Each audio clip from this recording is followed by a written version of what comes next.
Pour ce numéro du Mag Handisport, nous nous sommes rendus chez nos cousins québécois, à Montréal plus exactement, pour assister à l'un des événements les plus importants en termes de rassemblement handisport, le défi sportif.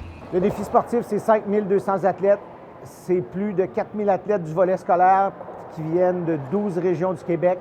C'est 95 écoles qui sont présentes. C'est 25 pays qui participent dans 14 sports différents. Alors, tout ça sur 7 jours de compétition, encadré par 1200 bénévoles. La particularité du défi sportif et pourquoi c'est unique, mais justement, c'est que ça fait en sorte que tout le monde peut y participer. On fait une mixité entre le sport scolaire et l'élite.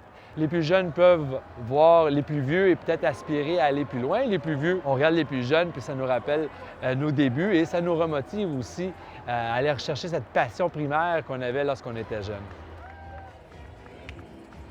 On ne s'attend pas à ce que tout le monde devienne des athlètes d'élite, des athlètes internationaux, mais si au moins plus tard, quand ils vont être adultes, ils vont continuer à aimer le sport, à participer à des activités sportives ou de loisirs, peu importe, mais qui demeurent actifs, je pense qu'on aurait réussi. C'est premièrement une grosse compétition au niveau national et international, surtout au niveau du boccia, mais c'est aussi pour moi le défi sportif un dépassement de soi. Moi, ce que je vois depuis 4 jours, c'est des athlètes qui surpassent leurs limites, qui dépassent leurs limites, puis c'est ça, c'est de la fierté tout simplement, là. Record absolu de participation pour ce 31e défi sportif avec pour la première fois la course à pied qui était au programme. Avant de nous intéresser à différentes disciplines comme le curling, le volley assis ou encore l'escrime et la boccia, nous allons faire connaissance avec un des ambassadeurs de l'événement, un danseur de breakdance nommé Luca Patuelli. Est-ce que vous voulez vous échauffer avec moi? Luca Patuelli, c'est un ambassadeur qui est formidable. Alors, par la danse, fait bouger les jeunes. Oui, il y a le sport, mais le sport ne se pratique pas toujours facilement. Donc, la danse avec un peu de musique, on est capable de bouger. Luca réussit à faire bouger les jeunes qui sont quand même lourdement handicapés et les plus habiles aussi. On est très fiers de notre nouvel ambassadeur pour la partie Choisir de gagner. Alors moi, je suis un danseur professionnel, je suis considéré un b-boy. B-boy, ça veut dire breakdancer. Et en fait, je suis né avec un handicap qui s'appelle l'arthrogrypose. L'arthrogrypose, c'est une condition qui affecte les jointures et les os du corps. J'ai eu une totale de 7 chirurgies dans ma vie et présentement, j'utilise des béquilles pour marcher.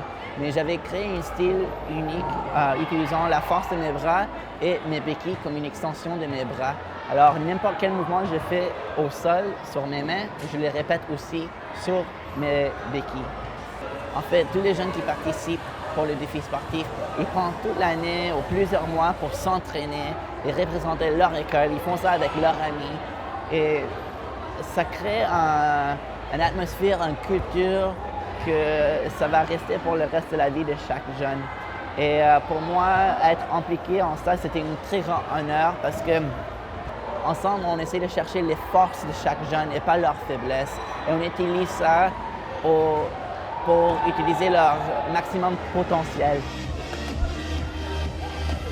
Chaque jour, les ILEX proposent des échauffements, mais aussi des ateliers de danse destinés à tous les jeunes, quel que soit leur type de handicap. Souvent, on se limite parce qu'on ne peut pas faire quelque chose comme la personne à côté de nous. Mais si on trouve une façon de s'adapter, je vous garantis que vous serez capable de réussir les choses dans votre façon et il n'y a vraiment pas d'excuses, pas de limites.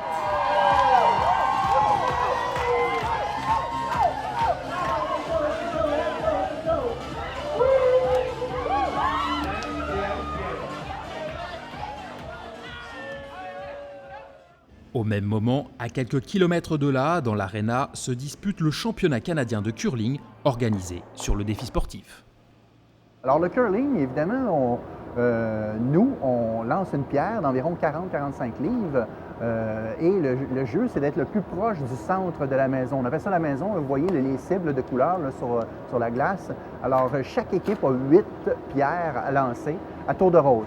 Et à l'autre bout de la glace, il y a un maître d'œuvre, en fait le skip, qu'on appelle le capitaine de l'équipe, qui lui désigne la stratégie et le positionnement de l'endroit où est-ce qu'on doit viser. Et dans le curling, c'est très important. On vise quelque chose, mais la roche ne s'en va pas en ligne droite. Elle suit une trajectoire qui a été déterminée par le sens de la roche on fait tourner la roche dans un sens ou dans l'autre, horaire ou anti-horaire, et c'est ce qu'on appelle le curl. C'est pour ça qu'on appelle le jeu le curling. Toutefois, en curling fauteuil, on n'a pas de brosse, on n'a pas le droit de brosser. Le fameux balai là, que les gens debout utilisent, nous, on n'y a pas droit. Alors, si on a envoyé une pierre à un endroit, il faut se rappeler la pierre d'avant, à quelle force on a mis, quelle pesanteur on a donné à notre roche pour qu'elle se rende à la même destination. Et, particularité, la glace change continuellement de minute en minute. C'est un jeu d'échecs sur glace, le curling. Moi, c'est un sport que je ne connaissais pas. C'est plus populaire dans l'Ouest versus le Québec au Canada. Mais c'est un sport qui m'était méconnu. Puis l'avoir connu avant, j'aurais peut-être adhéré au curling avant que mes blessures m'amènent à ce sport-là. Bien là, c'est la satisfaction de se réaliser, d'avoir des objectifs, d'avoir des rendez-vous à tous les jours, beaucoup de social. Puis de refaire la compétition, j'ai toujours aimé ça. Et moi, c'est le sport qui m'a sauvé la vie quand j'ai paralysé. Donc, de refaire des petites victoires, de retourner au travail, de retourner travailler, c'est tout le sport qui m'a amené à ça, puis à me réaliser là-dedans. Là. Donc, le curling, maintenant, je redécouvre ça. C'est un sport de précision, puis il y a beaucoup de stratégies que je ne soupçonnais pas au curling. Retour au complexe sportif Claude Robillard, centre névralgique du défi, avec cette fois une épreuve collective, le volley assis. Au défi sportif, il y a plusieurs sports internationaux, plusieurs compétitions internationales qui ont lieu. Et à chaque année, bien, ils ont un sport qu'ils mettent de l'avant, qui font le gros événement, le gros happening, comme on dit. Et cette année, bien, c'est le volleyball assis qui a été sélectionné pour être le gros happening. Donc, on est très, très heureux de participer à cette super finale.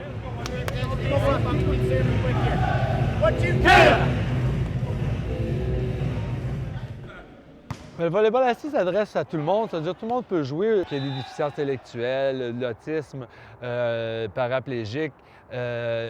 Tout le monde peut jouer. Il faut juste adapter un peu les règles. La particularité, c'est qu'on joue assis. Donc, à chaque fois qu'on contacte le ballon, il faut qu'on ait au moins une partie des hanches qui touche le sol. Sinon, on peut survoler le sol, si on veut dire, pour aller jouer un ballon. Mais lorsqu'on contacte le ballon, il faut qu'on soit en contact avec le sol. Et bien entendu, le terrain il est plus petit. Le terrain est de 10 mètres par 6 mètres et le filet chez les hommes est à une hauteur de 1,15 m et chez les femmes à hauteur de 1,5 m. Une petite particularité aussi au volleyball assis, c'est qu'on a le droit de bloquer le service, ce qu'on n'a pas le droit de faire au volleyball debout. La raison est que le jeu est tellement rapide et les services sont tellement puissants, en mettant un bloc ou un contre face au serveur, ça ralentit le service et ça donne plus d'opportunités à la réception de récupérer le ballon, parce que sinon le jeu il est très, très, très, très rapide. Autre jour, même lieu, mais pour cette fois la traditionnelle étape de la Coupe du Monde d'escrime, compétition référence qui rassemble de nombreux escrimeurs de haut niveau.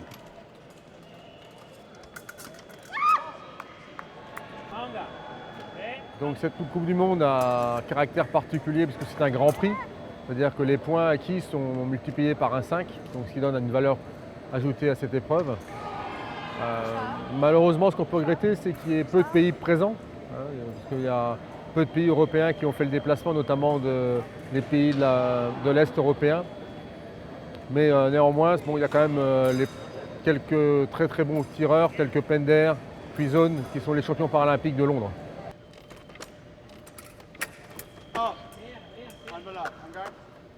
Ça fait plus de 10 ans qu'on vient à Montréal. C'est un bonheur du sport en fait. C'est vraiment un partage d'expérience avec les différents handicaps et différents sports. Il y a beaucoup de politiques qui sont intéressés par cet événement. Tout à l'heure, j'ai vu le ministre des Sports qui est sincère et très engagé sur cet événement. Et j'espère qu'on arrivera à faire rêver toutes les jeunes personnes handicapées qui sont intéressées pour toucher un petit peu du fleuret ou de l'épée ou du sabre, pour pouvoir nous faire la relève quand même d'ici 4 ans ou 5 ans.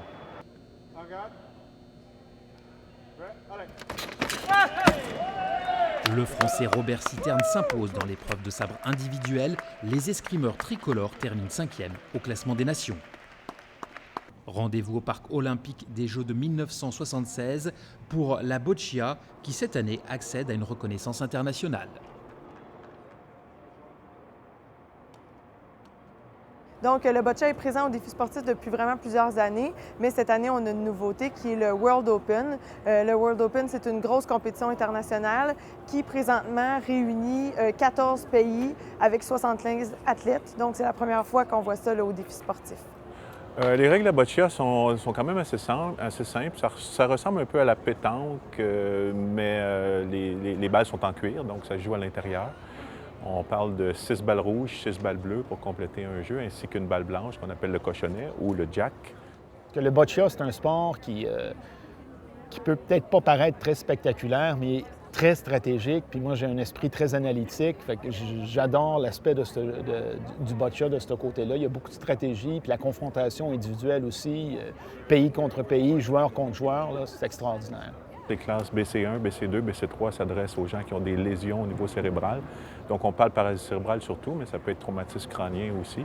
Et catégorie BC4, on parle de gens qui ont des handicaps évolutifs, donc beaucoup de dystrophie musculaire dans la catégorie BC4. En étant dans le milieu, tu vois vraiment les différents handicaps. Et vous savez, on ne demande pas de naître avec des handicaps, mais c'est ce que la vie nous donne.